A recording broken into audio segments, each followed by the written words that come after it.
මේ දඹදිව වන්දනා ගමනේ අපහසුම කඳු මුදුන අසීරුම තැන බොහොම අමාරුවෙන් විශාල වෙහෙසක් දරාගෙන අපි කවුරුත් මේ කඳු මුදුනට නැග්ගේ මේ සම්බුද්ධ ශාසනය අපේ බුදුරජාණන් වහන්සේ වගේම පිනුමක් තිබ්බ මහා පුරුෂ ලක්ෂණ 7ක් පිහිටපු මේ බුද්ධ ශාසනයේ දූතාංගධාරී භික්ෂුන් වහන්සේලාගේ අග්‍රස්ථානය ලැබපු බුදුරජාණන් වහන්සේ නමක් දරාගෙන හිටිය ඒ මහා පාංශකුල චීවරයේ දරන දින තිබෙනවා. ඒ මහා පාංශකුල චීවරය නිසා මහ පොළව තුන් වතාවක් කම්පා වෙච්ච. ඒ මහා පාංශකුල චීවරයේ දරාගෙන මේ පර්වත තුන මැද්දේ සිංහසෙයියාවේ සැතපීලා දෙවියන් විසින් පනවන ලද ඒ ඇඳ මත අදිෂ්ඨානයෙන් පිරිනිවන් පා වදාළා. අදටත් උන්වහන්සේගේ ශ්‍රී දේහය ඒ ආකාරයෙන්ම මේ පර්වත තුන මැද්දේ පවතින. අපිට හිතා ගන්නවත් බැරි බුද්ධ අදිෂ්ඨානයක්, ඒ වගේම මහරහතන් වහන්සේ නමකගේ අදිෂ්ඨානයක්. අනාගත මෛත්‍රී බුදුරජාණන් වහන්සේගේ ශ්‍රී හස්තයේ මත ඒ දේහය ආදාහනය වෙලා මෛත්‍රී බුදුරජාණන් වහන්සේටයි මහා කාශ්‍යප මහරහතන් වහන්සේගේ ධාතුන් වහන්සේලා හස්තයට ලැබෙනවා. එතකොට එවැනි මහා ආශ්චර්යමත් මේ බුද්ධ ශාසනයේදම එකම සිදුවීමයි මෙවැනි සිදුවීම් තියෙන්නේ. ඒ නිසා එවැනි උතුම් පූජනීයම පුණ්‍ය භූමියකට තමයි අපි මේ කවුරුත් අමාරුවෙන් අසීරුවෙන් උඩට නැගගෙන ආවේ.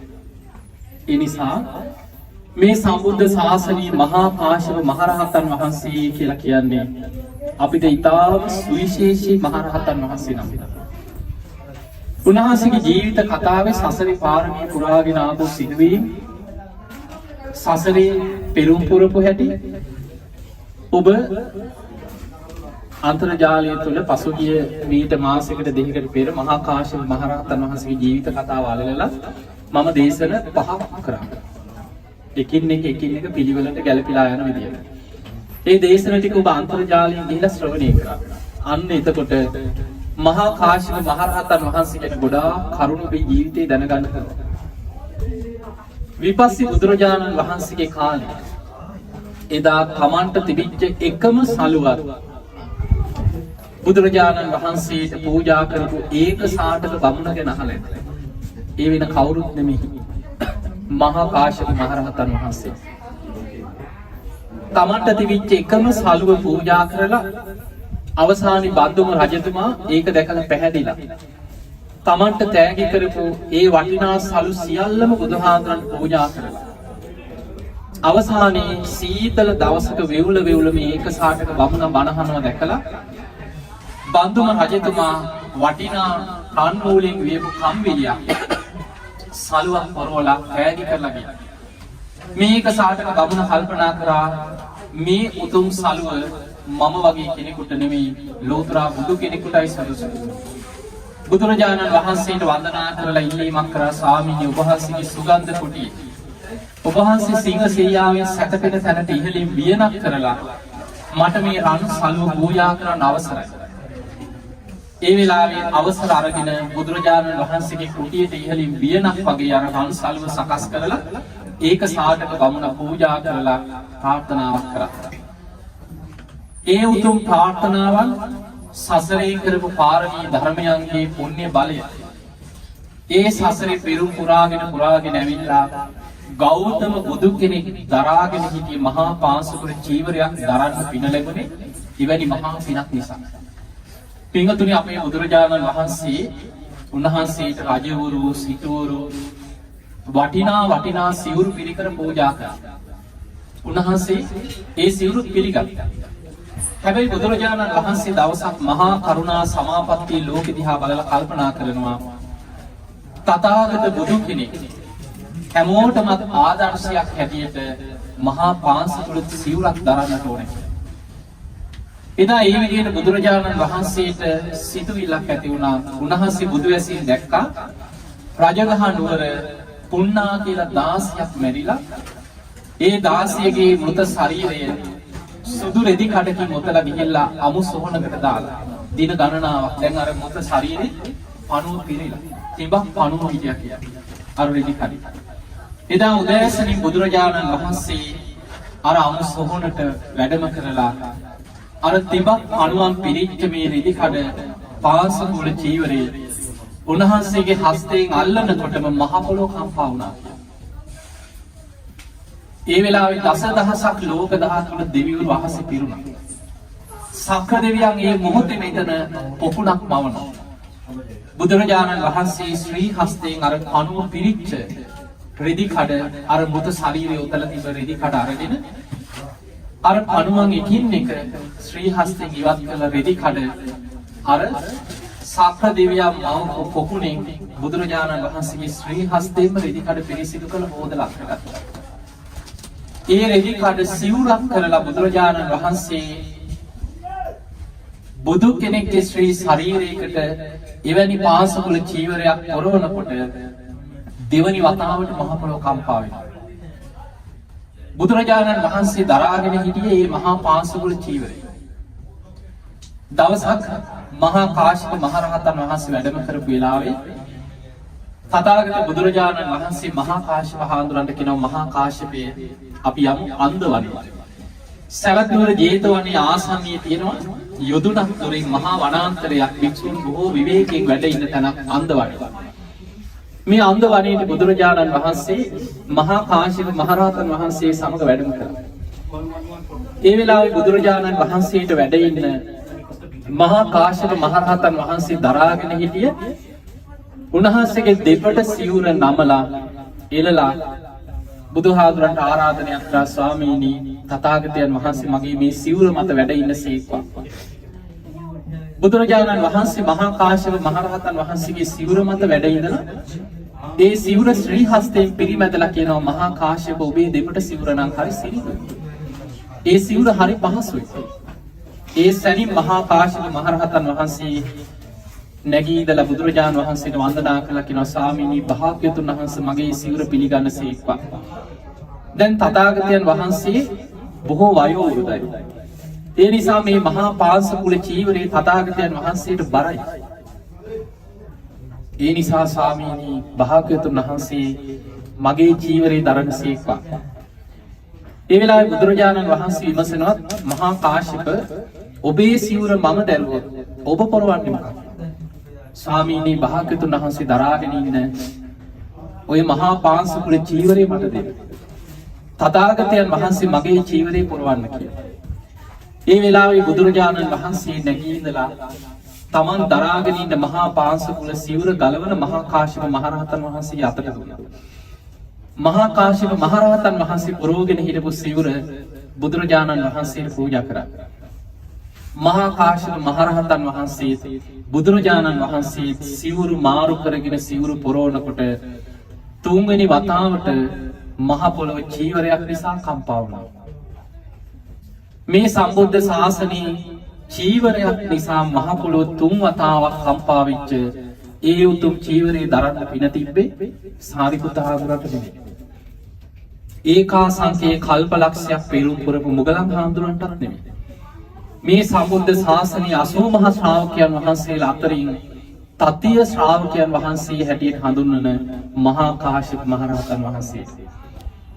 පින්වතුනි අපේ බුදුරජාණන් වහන්සේ පිරිනිවන් පාන අවුරුද්දකට කලින් අගසව් දිනම පිරිනිවන් පෑවා. ඒක ලෝක ධර්මතාවය. හැම බුදු කෙනෙකුටම කලින් අගසව් දිනම පිරිනිවන් පානවා. බුදුරජාණන් වහන්සේ සම්බුදු කෘත්‍ය අවසන් කරලා මල්ල රජදරුවන්ගේ උපවර්තන ශාල වනෝද්‍යානයේ පිරිනිවන් පාද්දී ශාසනයේ ඊළඟට වැඩ සිටිය ශ්‍රේෂ්ඨතම කෙනා මහා කාශ්‍යප මහරහතන් වහන්සේ. හැබැයි උන්වහන්සේ බුදුරජාණන් වහන්සේ වැඩ ඉන්න කාලේ මිනිස්සු අතර එලිමහනේ ජනයා වැඩිපුර පිරිච්ච ගම් නියංගම් වල වැඩ ඉන්න කැමති වුණේ නැහැ. ඒකට හේතුව දවසක් බුදුරජාණන් වහන්සේ පිණ්ඩපාතේ වඩිනකොට මහා කාශ්‍යප මහරහතන් වහන්සේ පිණ්ඩපාතේ වඩිනවා පසුපසින්. වයසක අම්මා කෙනෙක්. ඒ අම්මට ඇස් පෙනීමත් අඩුව තියෙන්නේ නැති. බුදුරජාණන් වහන්සේට දානි හැන්දක් පූජා කරා. බුදුරජාණන් වහන්සේ පාත්‍රයේදී දන් හැන්ද පිළිගෙන වඩිනකොට මෙන්න ආපහු හැරිලා බලනකොට අන්න බුදුහාමුදුරු දැනුයි වඩින්න. මහා කාශ්‍යප මහරහතන් වහන්සේව දැකලා බුදුහාමුදුරු කියලා රැවටුණා. බොහෝ දෙනෙක් මහා කාශ්‍යප මහරහතන් වහන්සේට එහෙම රැවටිලා තියෙනවා. උන්වහන්සේගේ පෙනුම බුදුරජාණන් වහන්සේ වගේම නිසා. අර වයසක අම්මා ඒ තරම් ශ්‍රද්ධාවක් තිබ්බ කෙනෙක් නෙමෙයි. එයාම කල්පනා කරා මට දම් බෙදන්න ඕනේ බුදුහාමුදුරන්ට. ඉක්මනට ගිහිල්ලා තථාගතයන් වහන්සේට ස්වාමීන් වහන්සේ ඔහොම චුට්ටක් ඉන්න මට වැරදුනා කියලා බුදුහාමුදුරන්ගේ පාත්‍රයට බෙදපු දානි ටික ආයි ගත්තා. ආයි අරගෙන අත දාලා අරගෙන මහා කාශ්‍යප මහරහතන් වහන්සේට පූජා කළා. ඒ සිදුවීමෙන් පස්සේ මහා කාශ්‍යප මහරහතන් වහන්සේ තථාගතයන් වහන්සේ පිරිනිවන් පානතෙක් බුදුරජාණන් වහන්සේ වැඩ ඉන්න ප්‍රදේශවල වැඩ සිටියේ නැහැ. උන්වහන්සේ දූතාංග සමාදන් වෙලා දූතාංග කියන්නේ මේ බුද්ධ ශාසනය ආරක්ෂා කරන්න බොහොම අසීරුම ගුණ ධර්ම. ඒ දූතාංග සමාදන් වෙලා මහ වනාන්තරයේ පිප්පලී ගුහාවේ බොහෝ වනාන්තර සිනසුන් වල තමයි උන්වහන්සේ වැඩ සිටියේ. මේ මහා කාශ්‍යප මහරහතන් වහන්සේ ඔබ අහලා ඇති උන්වහන්සේ හුදකලාව තනියම බොහෝ කල් වැඩ සිටිය නිසා උන්වහන්සේ නිතර නිරෝධ සමාපත්තියට සමවදිනවා. උන්වහන්සේ නිරෝධ සමාපත්තියට සමවැදිලා ඒ සමාපත්තියෙන් නැගිටලා ලෝකෙ දිහා බලනවා කාටද අද මම පිහිට වෙන්නේ. උන්වහන්සේව මේ ධර්මයේ බොහෝ තැන්වල හඳුන්වනවා සමහරව දුප්පතුන්ගේ මුනිවරයාණන් වහන්සේ. ඒකට හේතුව පින්වතුනි දින 7ක් නිරෝධ සමාපත්තියෙන් වැඩ සිටිය කෙනෙකුට උන්වහන්සේ සමාපත්තියෙන් නැගිටලා පින්ඩපාතේ වඩිනකොට කවුරු හෝ තුන් සිත පහදවා දානි හැන්දක් හරි පූජා කරනවා නම් ඒ කෙනාට ඒ මොහොතේම ත්‍රිත්ව ධම්ම වේදනීය ආනිසංස ලැබෙනවා. දානයක ආනිසංසයක් ඒ මොහොතේ එතනදිම ලැබෙනවා නම් ඒ තමයි නිරෝධ සමාපත්තියෙන් වැඩ ඉඳලා කිසිම ආහාරයක් නැතුව දින 7ක් සමාපatti ස්වයෙන් වැඩ ඉඳලා සමාපත්තියෙන් නැගිටලා පිටපාත යන කෙනෙකුට හිත පහදවාගෙන එක බත් හැන්දක් හරි පූජා කිරීම. ඒ නිසා මහා කාශ්‍යප මහරහතන් වහන්සේ බොහෝ වෙලාවට අසරණ දුප්පත් අය ගැන හිතලා උන්වහන්සේ දින 7ක් නිරෝධ සමාපත්තියෙන් වැඩ ඉඳලා උන්වහන්සේ පින්ඩපාතේ වඩින්නේ දුප්පත් ගම් වලටමයි කියලා. දවසක් මහා කාශ්‍යප මහරහතන් වහන්සේ දින 7ක් නිරෝධ සමාපත්තියෙන් වැඩ ඉඳලා උන්වහන්සේ කල්පනා කරාද මං දුප්පතෙකුට පිහිට වෙන්න ඕන. ඒ වෙලාවේ සත්ව දෙවියන්ගේ අගමෙහෙසිකාවරු 500ක් දිව්‍යාංගනාවෝ දිව්‍ය භෝජන අරගෙන මිනිස් විස් මවාගෙන උන්වහන්සේ වඩින පාර දෙපැත්තේ දානේ භාජන අතේ තියාගෙන හිටියා. උන්වහන්සේට දන් බෙදන්න සූදානම් වෙනකොට උන්වහන්සේ පාත්‍රය අතින් වහලා අහනවා ඔය විදින දිව්‍ය සැප මදි වෙලාද මේ දුප්පතෙක්ගේ පින උදුර ගන්න ආවේ කියලා. ඒ වෙලාවේ අර දිව්‍යාංගනාව ලැජ්ජාවට පත් වෙලා අතුරුදහන් වෙලා ගියා. සක්‍ර දෙවියන් අහනවා මොකද දානි පූජා කරාද? අනේ සක් දෙවිඳුනි මහා කාශ්‍යප මහරහතන් වහන්සේ අපේ දානි පිළිගත්තේ නැහැ කියලා. එහෙමනම් ඔන්න බලන්න දානි පූජා කරනවා නම් උන්වහන්සේට මෙන්න මෙහෙමයි කිය දානි පූජා කරන්නේ. එහෙම කියලා සක්‍ර දෙවියෝ තමන්ගේ දිව්‍ය අගමෙහෙසිකාවත් එක්ක ඊටාම දිලිඳු වේශයක් මවාගෙන දිලිඳු පැල්පතක් මවාගෙන ඒ පාර අයිනේ වයසට ගිය වයසක දිලිඳු දෙන්නෙක් වගේ වෙස් මවාගෙන හිටියා.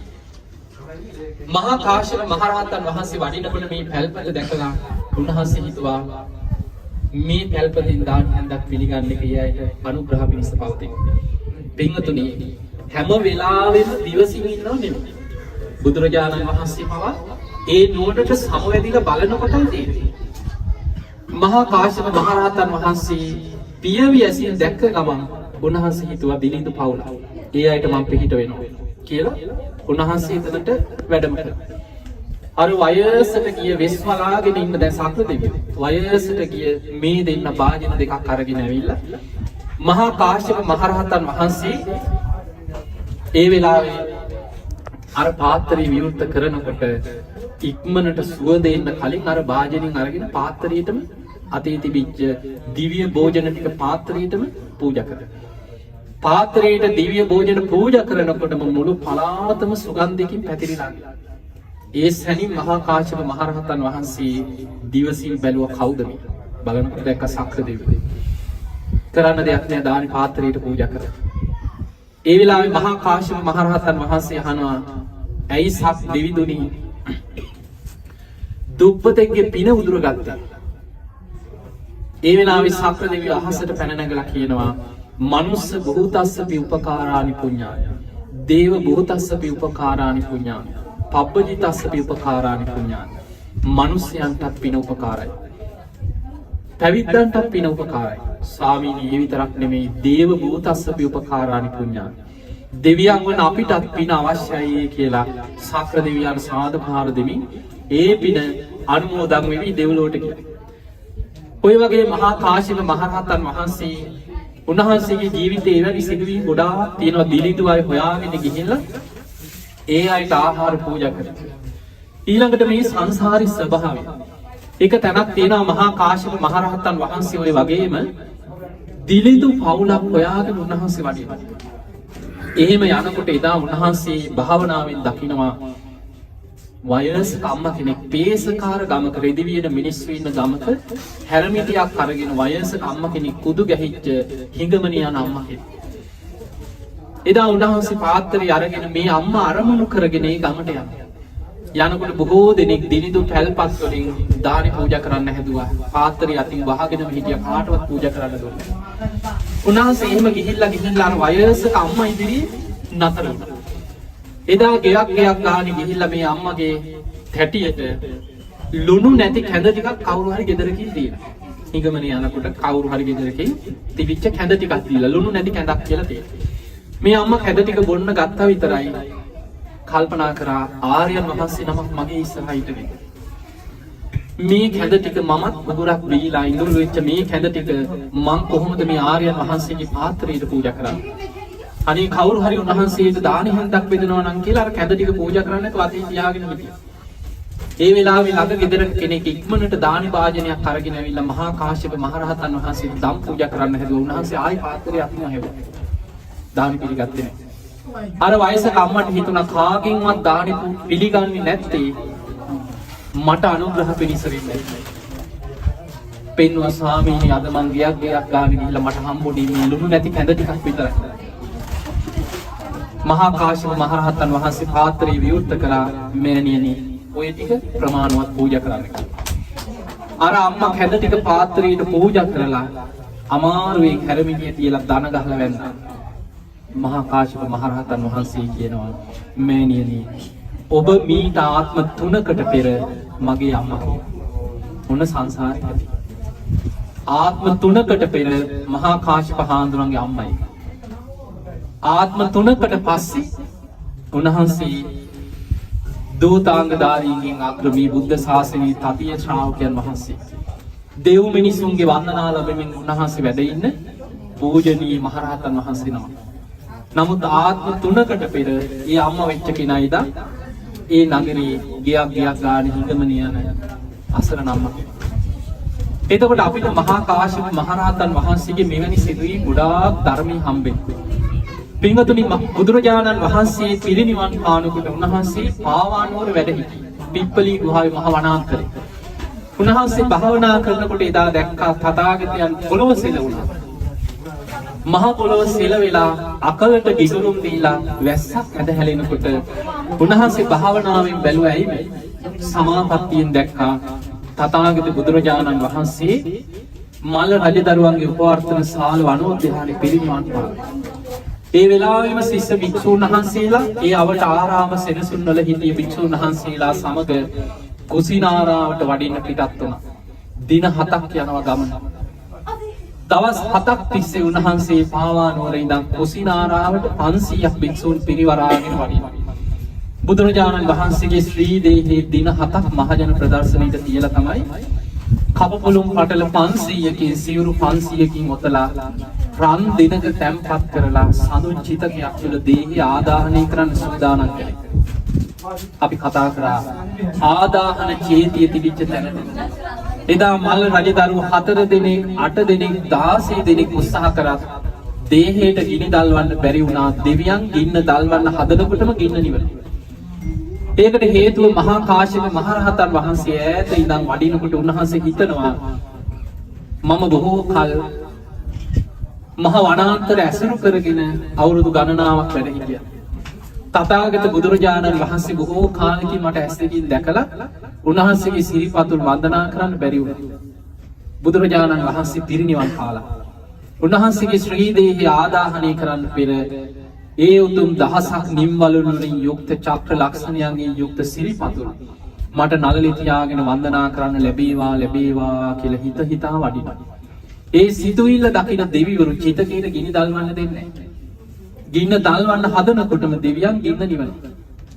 ඒ වෙලාවේ අනුරුද්ධ මහරහතන් වහන්සේ මල්ල රජදරුවන් ඇතුළු හැමෝටම දිවසින් බලලා උන්වහන්සේ තමයි දිවස්නාභින්ගෙන් අග්‍ර අනුරුද්ධ මහරහතන් වහන්සේ. දෙවියන්ගේ හිත් දැකලා උන්වහන්සේ කියා සිටියා මහා කාශ්‍යප මහරහතන් වහන්සේ දින 7ක් පුරා පාවානුවර ඉඳන් වඩිනවා. උන්වහන්සේ දැන් ළඟ ළඟ වඩිනවා.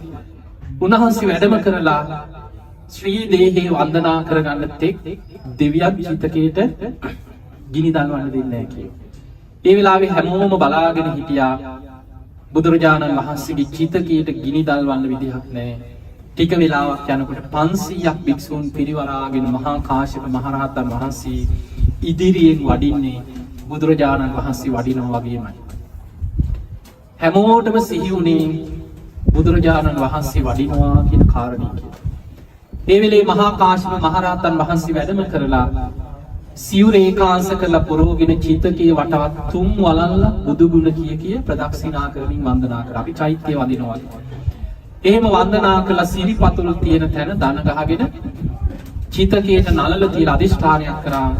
බුදුරජාණන් වහන්සේගේ සිරිපතුල් කපපුළුම් පටල 500ක් සිවුරු 500ක් අන්දෙනක් විවර කරගෙන එළියට නික්මිලා මගේ නළලි පිහිටාවා කියලා අදිෂ්ඨානයක් කරා. ඒ මහා කාශ්‍යප මහරහතන් වහන්සේගේ අදිෂ්ඨානයේ සිරිපතුල් එළියට නික්මිලා උන්වහන්සේගේ නළලි පිහිටියා. මහා කාශ්‍යප මහරහතන් වහන්සේ තමයි අවසාන වශයෙන් බුදුරජාණන් වහන්සේගේ සිරිපා නළලි තියාගෙන වන්දනා කරන්න පින තිබ්බ මහරහතන් වහන්සේ. ඒ සිරිපතුල් නළලි තියාගෙන බුදු ගුණ සිහි කරලා වන්දනා කරලා චිතකයෙන් නැගිටිනවා සමගම වැඳගෙන දේවානුභාවයෙන් චිතකයට ගිනි දැල්වුවා. කාටවත් ගිනි දල්වන්න ලැබුණේ නැහැ. ඉබේම චිතකෙ ගිනි ගත්තා. පින්වතුනි බුදුරජාණන් වහන්සේ පිරිනිවන් පාලා හරියටම මාස 3ක් යන තැන ප්‍රථම ධර්ම සංගායනාවට මූලිකත්වය ගත්තේ මහා කාශ්‍යප මහරහතන් වහන්සේ. බුදුහාමුදුරුවෝ පිරිනිවන් පෑවට පස්සේ ශාසනීය වගකීම දරාගත්තේ උන්වහන්සේ. උන්වහන්සේ ඊට පස්සේ කැලින් එළියට වැඩියා. සංඝයාගේ වගකීම බාරගත්තා. 500ක් භික්ෂුන් වහන්සේලා එකතු කරලා මාස 7ක් පුරාවට සප්තපරණී ගුහාව ඉදිරිපිට මෙන්න ධර්මයේ මෙන්න විනය මෙන්න බුද්ධ ශාසනය කියලා ධර්ම විනය සංගායනා කළා. ප්‍රථම ධර්ම සංගායනාවෙන් ධර්මයේ ස්ථාපිත කරන්න මුල්ුණේ මහා කාශ්‍යප මහරහතන් වහන්සේ. ඊළඟට අපි ගිහින් වන්දනා කරා වාල සංඝටක චේතිය තිබ්බතන. ඒ ධාතුන් වහන්සේලා එකතු කරලා පොළොව ඇතුලේ අනාගතයේ ආරක්ෂාව වෙනුවෙන් ධාතු නිධානය සිදු කරන්නේ මහා කාශ්‍යප මහරහතන් වහන්සේ මුල් වෙලා. උන්වහන්සේ තමයි සංඝයා වෙනුවෙන් ඒ ධර්ම කොටස් වෙන වෙනම ශිෂ්‍ය පරම්පරාවන් වලට කටපාඩම් කරගෙන යන පැවරුණා. මහා කාශ්‍යප මහරහතන් වහන්සේ අවුරුදු 120ක් ආයු වින්දනය කරා. උන්වහන්සේ අවුරුදු 120ක් වැඩ ඉඳලා උන්වහන්සේ හොඳට භාවනාවේ සමාපත්තියෙන් බැලුවා. උන්වහන්සේ දැක්ක මට පිරිනිවන් පාන දවස හරි. මං කොහෙද පිරිනිවන් පාන්නේ? උන්වහන්සේගේ පිරිනිවන් පෑම උන්වහන්සේගේ අදිෂ්ඨානයක් වගේම අනාගත මෛත්‍රී බුදුහාමුදුරුවෝ එක්කත් බැඳෙන කාරණයක්. ඒක මහා පුදුම දෙයක්. උන්වහන්සේ දැක්කා මෙන්න මේ ස්ථානයේ ගල් පර්වත 3ක් මැද්දේ පිරිනිවන් පාන තියෙනවා. උන්වහන්සේ පිරිනිවන් පානවා සමගම මේ පර්වත තුන එකට යාවෙලා එකට හේතු වෙලා වැහෙනවා. ඊළඟට උන්වහන්සේගේ දේහය පිරිනිවන් පෑවසීම ඊළඟ බුද්ධ ශාසනයේ පවතින තෙක් මේ පර්වත තුන මැද්දේ පවතින. උන්වහන්සේගේ දේහය ආදාහනය වෙන්නේ මෛත්‍රී බුදුරජාණන් වහන්සේගේ ශ්‍රී හස්තයේ ගෑවි නොගෑවි මෛත්‍රී බුදුරජාණන් වහන්සේ මහා සංඝයා සමග මේ භූමියට වැඩම කරාට පස්සේ එවැනි මොහොතක අනාගත බුද්ධ ශාසනය තමයි මහා කාශ්‍යප මහරහතන් වහන්සේගේ දේහය ආදාහනය වෙන්නේ. පින්වතුනි, මහා කාශ්‍යප මහරහතන් වහන්සේගේ 13 වහන්සේලා අද ලෝකේ නැහැ කොහෙවත්. අද එකම තැනක තියෙනවා උන්වහන්සේ ජීවමානව වැඩ සිටිද්දී වැටිච්ච දළදා වහන්සේ නම. ඒ දළදා වහන්සේ අද ලංකා භූමියට ලැබිලා බෙන්තර ගලපාත රජමහා විහාරේ ඒ චෛත්‍යය තුල වැඩ ඉන්නේ මහා කාශ්‍යප මහරහතන් වහන්සේගේ දළදා වහන්සේ නම. ඒ දළදා වහන්සේ උන්වහන්සේ ජීවමානව වැඩ ඉන්නකොට වැටිච්ච දළදා වහන්සේ නම. ඒ අරින් උන්වහන්සේගේ සියලුම ශාරීරික ධාතුන් වහන්සේලා ඒ දේහය ඒ ආකාරයෙන්ම බුදුරජාණන් වහන්සේගේ ඒ මහා පාංශකුල චීවරේ පොරවගෙන අද මේ පර්වත තුන ඇතුලේ අපි මේ බණ කියන තැන වැඩ ඉන්නවා. ඒක මහා පුදුම දෙයක්. පෙර සසරේ පාරමී පුරාගෙන ඉනකොට බොහෝ කාලයකට පෙර එදා අපේ බෝසතාණන් වහන්සේ රජුරු එදා රජුරු තමන්ගේ ඇත්තෝවට කතා කරලා කිව්වා මට නගරයේ වීදි සංචාරය කරන්න මේ ඇත්කාලේ ඉන්න කීකරුම හස්තිය සර්වාභරණී සරසලා පෙරහැර සූදානම් කරන්න කියලා ඇත්තෝවට පැවරුණා. එදා ඇත්තෝවා මෛත්‍රී බෝසතාණන් වහන්සේ. එදා ඒ ඇත්තෝ අතර හිටපු කීකරුම හස්තිය අර ඇත්තෝව තෝරලා ආභරණ වලින් සරසලා පෙරහැරට සූදානම් කරා රජුරවන්ට නගරේ වීදි සංචාරය කරා. එදා රජුරෝ මේ යථා පිට නැගලා පෙරහැරින් නගරේ බොහොම රාජකීය ලීලාවෙන් වීදි සංචාරය කරනකොට මහ වනාන්තරයක් ආසන්නයෙන් පෙරහැර යනකොට කැලේ හිටපු ඇතින්නකගේ ගන්ධය අර ඇතාට දැනුණා. මද කිපුණා. මේ හස්තිය මද කිපුණා හිතාගන්න බැරි විදිහට අර රජුරෝ ආවරණ වලින් සරසලා රජුරෝ පිට උඩ. හැබැයි කැලේ පැත්තට දුවන්න ගත්තා. මේ ඇතා කැලේට දුවනකොට රජුරෝ ගහක එල්ලිලා යන්තම් ජීවිතේ මේරගත්තා. ඇතා රජුරෝ දාලා කැලේට ගියා රැඳින්න හොයාගෙන. එදා රජුරෝ බොහොම අමාරුවෙන් ගහෙන් බැහැලා මාලිගාවට ආව. රජුරවන්ට පුදුම කීර්තියක්. රජුරෝ රාජ සභාව රැස් කරලා ඇද්ගොවක් හැඳවලා කිව්වා මම ඔබට කිව්වේ කීකරුම හස්තියෙක් දෙන්න කියලා. මේ තරම් හස්ති සේනාවක් නැද්දේ ඔබ මට මේ දුන්නේ මද කිපිච්ච හස්තිය. තව ඩිංගෙන් මගේ ජීවිතය අනතුරේ මම ඔබට දඬුවම් කරනවා. රජවරු දඬුවම් කරන්නේ සමහර වෙලාවට තියෙන දරුණුම දඬුවම් එක්ක උල ඉඳනවා මරණ දඬුවම දෙනවා. ඒ වෙලාවේ දඬුවම් කරනවා කියද්දී ඇද්ගොවක් කීවා රජතුමනි මට සතියක් අවසර දෙන්න. රජතුමා මට දඬුවම දෙන්න සතියකට පස්සේ. මේ ඇත්ගාලේ ඉන්න කීකරුම හස්තිය තමයි මේ ඇතා කොච්චර කීකරුද කියලා මම රජුරු ඉදිරිය ඔප්පු කරලා පෙන්නන්න මට සතියක් කල් දෙන්න. මටවත් හිතා ගන්න බැහැ වෙච්ච දේ. හැබැයි ඔය හස්තියා තව දින කීපයක් ඇතුළත ආපහු ඇත්ගාලට එනවා මම ඒ තරම් කීකරු හස්තිය. ආවේ නැත්නම් මට දඬුවම් කරා. මම රජුරුව ඉදිරියේ මේ හස්තියගේ කීකරුකම ඔප්පු කරනවා කියලා සතියක් කල් ගත්ත දඬුවම්. ඇතා කීවා වගේම දවස් දෙක තුනක් අර ඇතින්නත් එක්ක මහා කැලේ ගෙවලා ආපහු මාලිගාවට ආවට පස්සේ මේ ඇත්ගොව ඇතාව අරගෙන ආව රජුරුව ඉදිරියට. ඇවිල්ලා රාජ සභාව ඉදිරියේ රජුරුවන්ට කිව්වා රජතුමනි මම ඔබට පොරොන්දුවක් වුණා. මේ ඇත්ගාලේ ඉන්න කීකරුම හස්තිය තමයි මේ. මේ ඇතා කොච්චර කීකරුද කියලා මම රජුරුව ඉදිරියේ ඔප්පු කරන්නම්. මට ඔප්පු කරගන්න බැරි වුණොත් රජුරුව මට කැමති ඕනේ දඬුවමක් දෙන්න. මං කැමතියි. එහෙනම් පෙන්නන්න කියලා. දැන් අර ඇතා රජුරුව ළඟට ගෙනහලා ඇත්ගොවා කියන දේ ඇතා කරනවා. ඔබ දැකලා ඇති සමහර දමනය කරපු හස්ති.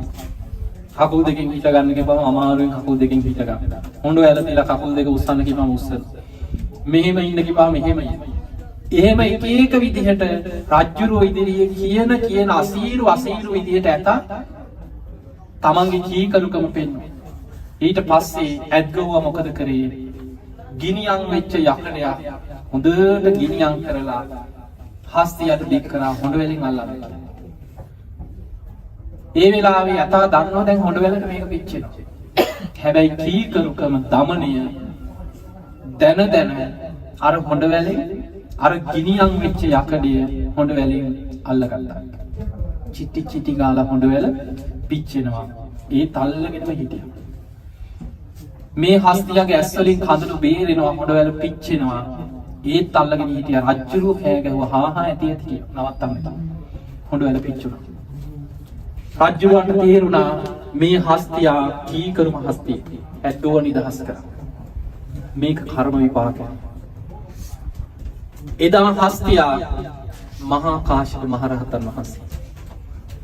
ඒ හස්තියට ගිනියම් වෙච්ච යකඩේ ගිනියම් කරලා හොඬ වලින් අල්ලන්න දුන්න ඇත්ගොව මෛත්‍රී බෝසතාණන් වහන්සේ. එදා රජ්ජුරුව අපේ බෝසතාණන් වහන්සේ.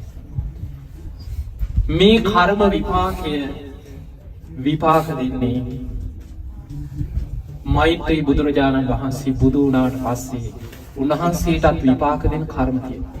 ඔබ අහලා තියෙන අපේ බුදුරජාණන් වහන්සේට බුදු වෙලත් විපාක දීපු කර්මයක්. මේ කර්මයේ විපාකයේ හැටියට මහා කාශ්‍යප මහරහතන් වහන්සේ දැක්කා. උන්වහන්සේ රහත් වෙලා උන්වහන්සේ පිරිනිවන් පාද්දී උන්වහන්සේගේ ශ්‍රී දේහය එදා මේ භූමියේ උන්වහන්සේ පිරිනිවන් පාන්නේ යම් ආකාරයකට උන්වහන්සේගේ දේහයත් සමග මෛත්‍රී බුදුරජාණන් වහන්සේගේ ශාසනය යම් ආකාරයකට දේහයේ දැවිය යුතුද ඒ ආකාරයට සිදු වේවා කියලා අදිෂ්ඨානයක් කරා. ඒ වගේම මහා කාශ්‍යප මහරහතන් වහන්සේ මේ භූමියට වඩින්න කලින් වෙච්ච සිදුවීම් කීපයක් තියෙනවා. උන්වහන්සේ දැක්ක පිරිනිවන් පාන්න තියෙන ආකාරය. මහා කාශ්‍යප මහරහතන් වහන්සේ ගියා සංඝයා සමග සංඝයා දැනුවත් කර අද මම මේ කඳු මුදුනේ ගල් පර්වත 3ක් මැද්දේ අසවල් තැන පිරිනිවන් පානවා. හැබැයි මේ කාරණය අජාසත් රජුරුවන්ව දැනුවත් කරන්න. අජාසත් රජුරුවන්ගේ මාලිගාවට මේ වඩින ගමනේ සංඝයා සමග වැඩි. රජුරුව ආහාර අරගෙන දවල් නිදි. රජුරුව නිදාගත්තට පස්සේ රාජපුරුෂය රජුරුව හැරවන්න බයයි. කිව්වා ස්වාමීනි රජුරුව නිදි. අපට නම් රජුරුවන්ව ඇහැරවන්න අමාරුයි. රජුරුව කිපෙනවා කිව්වා. ස්වාමී තව ටිකක් වැඩ ඉන්න කිව්වා. මහා කාශ්‍යප මහරහතන් වහන්සේ ටික වෙලාවක් වැඩ හිටියා. රජුරුව නැගිටින පාටක් නැහැ. වෙලාව යනවා සංඝයා සමග උන්වහන්සේ මෙතනට වැඩියා. උන්වහන්සේ වැඩම කරලා පිරිනිවන් පාන්න පෙර උන්වහන්සේ අධිෂ්ඨානයක් කරා. උන්වහන්සේ දැක්ක රජුරුව අවදි වුණාට පස්සේ රාජපුරුෂය අජාසත් රජුරුවන්ට කියනවා මහා කාශ්‍යප මහරහතන් වහන්සේ මෙහිම මාලිගාවට වැඩම කරලා පිරිනිවන් පාන්න වැඩියා. රජුරුවන්ට දරා ගන්න බැරුව 3 වතාවක් සිහිසුන් වෙනවා. බුදුහාමුදුරුවෝ පිරිනිවන් පාපු වෙලාවේ වගේ බෙහෙත්තුළු 3ක ගල්වලා තමයි රජුරුවන්ව සිහිය ගන්න. රජුරුව හඬාගෙන වැළපීගෙන රාජපුරුෂයන් සමග මෙතනට එනකොට මහා කාශ්‍යප මහරහතන් වහන්සේ පිරිනිවන් පාලා පර්වත 3 වැහිලා ඉවරයි. ඒ වෙලාවේ රජුරුව දරා ගන්න බැරුව මේ පර්වත 3 අතර රජුරුව මැරිලා වැටෙන්න පුළුවන් ඒ දුකට. ඒ නිසා අජාසත් රජතුමා මේ භූමියට ඇවිල්ලා පර්වත 3ට වදින්න හදනකොට අර වැහිච්ච පර්වත 3 විවර වෙලා මහා කාශ්‍යප මහරහතන් වහන්සේගේ ශ්‍රී දේහය පර්වත 3 අතර වැඩ ඉන්න ආකාරය අජාසත් රජතුමාට දකින්න ලැබේවා කියලා අදිෂ්ඨානයක් කරා. ඊළඟට ආයමත් පර්වත 3 විවර වෙන්නේ මෛත්‍රී බුදුරජාණන් වහන්සේ මෙතනට වැඩම කරපු දවසක. ඔන්න ඔය අදිෂ්ඨාන 3 කරලා මහා කාශ්‍යප මහරහතන් වහන්සේ මෙතනට වැඩම කරලා පිරිනිවන් පාන්න පෙර දෙවිවරු දසදහසක් ලෝක ධාතුවල දෙවිවරු අහසේ පිරුණා කියලා. දෙවියන් මේ භූමියම මලින් සරසනවා. මේ භූමියේ පර්වත 3 මැද්දේ සත්රුවණින් ඇඳක් සක්‍ර දෙවියන් මවනවා. සතරවරන් දෙවියන් 4 දෙනා පහන් 4ක් අරගෙන අහසින් ඇවිල්ලා ඇඳේ 4 කොන පහන් දැල්වනවා. මහා කාශ්‍යප මහරහතන් වහන්සේ අහසේ පෙරහර පාලා අහසේ පළඟක් පැඳගෙන වැඩ ඉඳලා සංඝයා අමතලා අහසින් පහළට වැඩම කරලා බුදුරජාණන් වහන්සේ දරාගෙන හිටිය මහා පාංශකුල චීවරය ඒකාංශ කළ පොරෝගෙන උතුරු දිශාවට හිසලා සිංහ සේයාවෙන් දෙවියන් සත්වෝනි මව පැඳ මත උන්වහන්සේ සිංහ සීයාවේ සැතපීලා පළවෙනි ධ්‍යානය, දෙවෙනි ධ්‍යානය, තුන්වෙනි ධ්‍යානය, හතරවෙනි ධ්‍යානය, ආකාසානං ඡායතන, විඥානං ඡායතන, ආකින්චඤ්ඤායතන, නේව සංඥා නා සංඥායතන කියන අරූප ධ්‍යානයන්ගෙන් නිරෝධ සමාපත්තියට සමවැදිලා ආයිම සමාපatti අඩු කරගෙන ඇවිල්ලා හතරවෙනි ධ්‍යානයෙන් තමයි පිරිනිවන් පාන්නේ.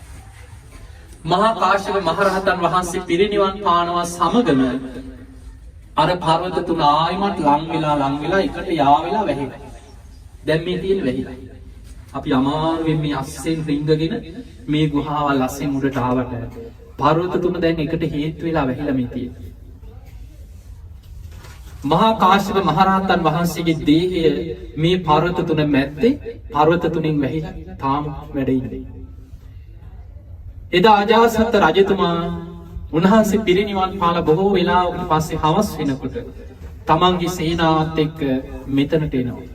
ඒ ඇවිල්ලා මේ පර්වතයට වන්දනා කරනකොටම පර්වත තුනේ අධිෂ්ඨානයෙන් විවර වෙලා මහා කාශ්‍යප මහරහතන් වහන්සේගේ දේහය රජුරවන්ට දැකලා වන්දනා කරගන්න ලැබෙනවා. ඒ උන්වහන්සේගේ අධිෂ්ඨානය. පින්වතුනි, මේ මිනිස් ආයුෂ අඩු වෙලා අවුරුදු 10ට අඩු වෙලා සත් අන්තක් කල්ප විනාශයක් ගැන තියෙනවා. ඒ කියන්නේ ලෝක විනාශයක් නෙමෙයි.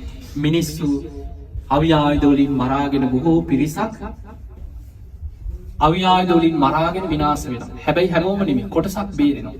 තනියෙන් හැංගිලා ජීවිත බේරගන්න පිරිසක් වෙන මෘග සංඥා පහළ වෙලා මෘග සංවරසාවන් වැහැලා චක්‍රවර්ති සීනාද සූත්‍රය තියෙනවා. ඒ ඉතිරි වෙන අයගෙන් ටික කාලයක් ආයුෂ ආයමත් වැඩි වෙලා අසංකේත වැඩි වෙන ආයුෂ ආය අඩු වෙලා අවුරුදු 80000 වෙන කාලේ තමයි මෛත්‍රී බුදුහාඳුරු පහළ වෙන්නේ. එතකොට හිතන්න කොච්චරනම් කාලයක්ද? ඒ මහා කාශ්‍යප මහරහතන් වහන්සේගේ දේහය පර්වත තුන මැද්දේ ඒ විදිහටම ඒ අධිෂ්ඨානෙන් පවතිනවා. අනාගතේ මෛත්‍රී බුදුරජාණන් වහන්සේ ලෝතුරා සම්බුද්ධත්වයට පත් වෙලා දසදහස් ගණන් මහරහතන් වහන්සේලා පිරිවරාගෙන මේ පර්වත මුදුනට වැඩම කරනවා. මෙතනට වැඩම කරලා උන්වහන්සේ ශ්‍රී හස්තයෙන් මේ පර්වතයේ දිහාවට බුදුරජාණන් වහන්සේගේ ශ්‍රී හස්තය දිගු කරලා පෙන්නනවා, මහණෙනි මෙන්න මේ පර්වත තුන මැද්දේ පෙර ගෞතම බුද්ධ ශාසනයේ දූතාගධාරීන්ගෙන් අග්‍ර මහා පාංශකුල චීවරේ දරාගෙන පිරිනිවන් පාපු ගෞතම බුද්ධ ශාසනයේ තතිය ශ්‍රාවක මහා කාශ්‍යප මහරහතන් වහන්සේගේ දේහය තවම ඒ පර්වත තුන මැද්දේ වැඩ ඉන්නවා කියලා මෛත්‍රී බුදුහාඳුරු ශ්‍රී හස්තය දිගු කරනවා. එතනදී මහරහතන් වහන්සේලා මාර්ගඵලලාභී සැකයෙන් ඈතර වෙච්ච අය ඇරෙන්න අනිත් කෙලෙස් සහිත භික්ෂුන් වහන්සේලාට හිතෙනවා තාමත් වැඩ ඉන්නවා මෙච්චර කාලයක් පෙර බුදුහාඳුරුවන්ගේ ශ්‍රාවකේ, ඒක කොහොමද වෙන්නේ? ඒ සිතුවිල්ල එනකොට මෛත්‍රී බුදුරජාණන් වහන්සේ දෙව් මිනිසුන්ගේ කෙලෙස් සහිත සියලු දෙනාගේ සැකය දුරු වෙන්නේ. උන්වහන්සේ ශ්‍රී හස්තේ පර්වතයේ දිහාවට දිගු කරලා අධිෂ්ඨාන කරනවා මේ පර්වත තුන විවර වෙලා මහා කාශ්‍යප මහරහතන් වහන්සේගේ දේහයේ සියලු දෙනාට දකින්න ලැබේවා කියලා. ඒ වෙලාවේ තමයි මේ පර්වත තුන ආයිමත් ඈත් වෙලා විවර වෙලා අර දෙවියන් පනෝප ඇඳ මත පිරිනිවන් පාල වැඩ ඉන්න මහා කාශ්‍යප මහරහතන් වහන්සේගේ දේහය සියලු දෙනාට දකින්න ලැබෙනවා. ඒ දේහය අහසට පැන නැගලා මෛත්‍රී බුදුරජාණන් වහන්සේගේ ශ්‍රී හස්තේ ගෑවි නොගෑවි වැඩ ඉන්න. මෛත්‍රී බුදුරජාණන් වහන්සේ ශ්‍රී හස්තයේ දේහය දෙසට දිගු කරගෙන සංඝයාට මහා කාශ්‍යප මහරහතන් වහන්සේගේ ගුණ කියනවා. මහණෙනි, මේ වැඩ ඉන්නේ පෙර ගෞතම බුද්ධ ශාසනයේ දූතාංගධාරීන්ගෙන් අග්‍ර මහරහතන් වහන්සේ. උන්වහන්සේ මේ ගුණයන්ගෙන් යුක්තයි. උන්වහන්සේ මේ විදිය ගුණ ඇති කෙනෙක් කියලා ගුණ කියලා අවසන් වෙනකොට ඒ දේහෙන් ගිරිජාලාවක් හටගෙන මෛත්‍රී බුදුරජාණන් වහන්සේගේ ශ්‍රී හස්තයේ ගෑවි නොගෑවි මහා කාශ්‍යප මහරහතන් වහන්සේගේ ශ්‍රී දේහය ආදාහනය වෙනවා. අහසෙම ආදාහනය වෙනවා. ඒ ගිරිදැල් වලින් මෛත්‍රී බුදුරජාණන් වහන්සේගේ අල්ල පිච්චිලා අල්ලේ දිය පට්ටයක් තුවාලයක් හටගන්නවා. උන්වහන්සේට පිරිනිවන් පානකම් විටින් විටේ තුවාල නිසා වේදනාව විඳින සිද්ධ වෙනවා. ඒ පෙර හස්තියාට ගිනියම් වෙච්ච යකඩයක් පොළවැලෙන් අල්ලන්න දීපු කර්ම විපාකේ මෛත්‍රී බුදුරජාණන් වහන්සේ බුදු වුණාට පස්සේ උන්වහන්සේට විපාක දෙනවා. උන්වහන්සේගේ අල්ලේ තුවාලයක් එනවා. අර මහා කාශ්‍යප මහරහතන් වහන්සේගේ දේහය ආදාහනය වෙන ගිනි දැල් වලින් ඒ අල්ල පිච්චිලා. එතකොට මෙන්න මේ සිදුවීම් මේ කතා පුවත් අපේ ඉතිහාසය අපේ දේශනා අට කතා මහා කාශ්‍යප මහරහතන් වහන්සේගේ ජීවිත කතාවත් එක්ක බැඳිච්ච කතා. පින්වතුනි මහා කාශ්‍යප මහරහතන් වහන්සේගේ ජීවිත කතාවේ තව ගොඩාක් දේවල් තියෙනවා. අන්න ඒ නිසායි මම ඔබට සිහිපත් කරේ පහුගිය දිනවල මම දේශන 5ක් කරලා තියෙනවා. ඔබ අන්තර්ජාලයෙන් ඉතින් එක අහන්න. මහා කාශ්‍යප මහරහතන් වහන්සේ උන්වහන්සේ මහා පුදුම කෙනෙක් මොනතරම් ගුණ ඇති කෙනෙක්. ඒ වගේ මහා පින්වන්ත උත්තමයන් වහන්සේ නමකගේ දේහයක් වැඩ ඉන්නේ අදටත් පවතින මේ කඳු මුදුනට අමාරුවෙන් හරි දහඩිය හලාගෙන වෙහෙස දරාගෙන මේ නැගගත්ත ගමන කොච්චර වාසනාවක්ද. ඒ නිසා එවැනි භූමියකට ඇවිල්ලා ඒ මහා කාශ්‍යප මහරහතන් වහන්සේගේ දේහේ වැඩ ඉන්නවා කියලා විශ්වාස කරන තැන උඩ තියෙන උන්වහන්සේ වෙනුවෙන් ඉදි කරපු චෛත්‍යය මහා කාශ්‍යප මහරහතන් වහන්සේ වෙනුවෙන් ඉදි කරපු චෛත්‍යය. ගිය පාර අපි බණ කිව්වේ චෛත්‍යය. අද අපි උන්වහන්සේගේ දේහේ වැඩ ඉන්න ගිය සැරේ අපි මෙතන වැඳලා ගියා. අද අපි එතනම මලින් සරසලා බොහොම ලස්සනට මල් අතුරලා මලින් සරසලා අද මේ භූමියේම වාඩි වෙලා බණ ඇහුවා. ඉතින් අද දවසේ අපි මේ රැස් කරගත් සියලු මේ බුද්ධ ශාසනයේ තතිය ශ්‍රාවක මහා කාශ්‍යප මහරහතන් වහන්සේගේ දේහේ පවතින මේ උතුම් ගල් පර්වත මුදුනේ මේ බණ අහලා රැස් කරගත් පින ඔබටත් මටත් අපි හැම දිනාටම උතුම් ධර්මාවබෝධයේ පිණිස නිවන් අවබෝධයේ පිණිසම ආශිර්වාදයක් පාරමිතාවක්ම වේවා සාදු සාදු.